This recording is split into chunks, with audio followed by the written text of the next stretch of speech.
అయితే లక్ష్మీ మనోజ్ఞ పాట పాడుతున్నప్పుడు మేమందరం వినడం ఓకే. జనరల్గా తల్లి పాటే ఫస్ట్ వింటారు కదా పిల్లలు. మనకు వచ్చినా రాకపోయినా మన పాటతో ఏదో వచ్చినని పాట మన ఫస్ట్ ఆడియన్స్ వాళ్ళేరేమో నిజం చెప్పాలంటే. మీ పాటని వినే పెరిగి ఉంటుంది కదా, మీకు ఎలా అనిపిస్తుంది ఇప్పుడు పాప పాడుతున్నప్పుడు? అసలు మా పాప పాట మాకు ఇంకా మేల్కొలుపు అదే, జోలపాట అదే, స్ట్రెంగ్త్ అదే, అన్నీ ఇంకా కంప్లీట్గా తను ఎలా అంటే మాకు మైమరిచిపోతాం. అసలు తన పాటతోటి అన్నీ మర్చిపోతాం అన్నమాట.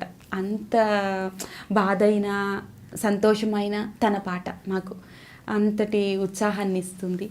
ఇంకా అలాగే తను బెడ్ మీద కూర్చొని కూడా తను పాడలేనప్పుడు అంటే 10 టాలెంట్స్ అని చెప్పాను కదా మేడం.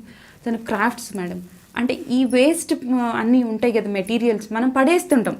కానీ దాంతో కూడా తను ఇలా చేయొచ్చు అలా చేయొచ్చు అని ఎన్నో పేపర్ క్రాఫ్ట్స్, ఎన్నో గిఫ్ట్స్ ఇలా తయారు చేయడము, అది చూసి అసలు తనని ట్రీట్ చేసే డాక్టర్ గారు పల్లవి మేడం గారు నిజంగా మనోజ్ఞ అసలు మా ఎంబీబీఎస్ చాలా కష్టం అనిపిస్తుంది నాకు, కష్టం కాదేమో అనిపిస్తుంది నాకు, సారీ ఎంబీబీఎస్ కష్టం కాదేమో అనిపిస్తుంది. నువ్వు ఇలా కట్ చేయడము, అవి అసలు ఆ ఫ్లవర్స్ నీకు ఎలా వస్తాయి ఆ థాట్స్ అని చాలా మెచ్చుకోవడము. అంటే తన నుంచి ఆ ప్రాబ్లం నుంచి తనని డైవర్ట్ చేసుకోవడం, తను డైవర్ట్ చేసుకోవడం. అలాగే డాక్టర్స్ కూడా అక్కడ ఉన్న ఎన్విరాన్మెంట్ కూడా ఎలా ఉంటుందంటే మేడం, ప్రతి ఒక్క పిల్లలోని టాలెంట్స్ని వాళ్ళు ప్రోత్సహిస్తూ, అలాగే మేడం 1 month కంప్లీట్గా అక్కడే ఉండాలి.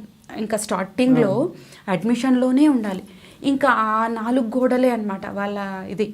స్కూల్ దూరం అవుతుంది, ఫ్రెండ్స్ దూరం అవుతారు, ఎన్విరాన్మెంట్ అంటే ఇంటి వాతావరణం, ఇదంతా ఏముండదు హాస్పిటల్ మెడిసిన్స్ మధ్యలో. సైడ్ ఎఫెక్ట్స్ అంటే ఇంకా భయంకరమైన సైడ్ ఎఫెక్ట్స్ ఉంటాయి. కానీ ఇలాంటి టైంలో కూడా వాళ్ళకి అసలు బాలకృష్ణ గారికి నిజంగా నా హృదయపూర్వక కృతజ్ఞతలు తెలియజేసుకుంటున్నాను. ఇలాంటి ఒక ఎన్విరాన్మెంట్ పిల్లల కోసం, ఎస్పెషల్లీ ఒక డిపార్ట్మెంట్ ఏంటంటే పిల్లల కోసమని కాదు, సోషల్ వెల్ఫేర్ డిపార్ట్మెంట్ అది.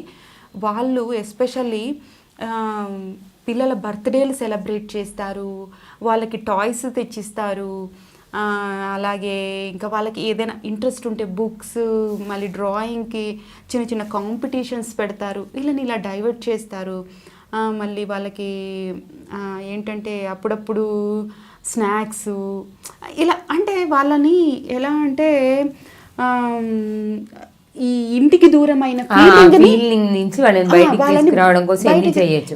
ఓన్లీ ట్రీట్మెంట్ అనేది ఏ పేషెంట్ని క్యూర్ చేయదు కదండి, ఓన్లీ ట్రీట్మెంట్తో జరగదు. వైద్యం శరీరానికే కాదు మనసుకు కూడా జరిగితేనే మానసిక వైద్యం ఎక్కడైతే జరుగుతుందో ఎస్పెషల్లీ అక్కడ మాత్రమే వాళ్ళు క్యూర్ అయ్యి బయట పడగలుగుతారు. ఇప్పుడు మీ మాటలు బట్టి అర్థమైంది ఏంటి అంటే వాళ్ళు సపోర్ట్ చేశారు బాగా, వాళ్ళు మెంటల్లీ కూడా బాగా స్ట్రాంగ్ చేయడం కోసం, స్ట్రెంగ్తెన్ చేయడం కోసం ట్రై చేశారు. చాలా స్ట్రాంగ్. అయితే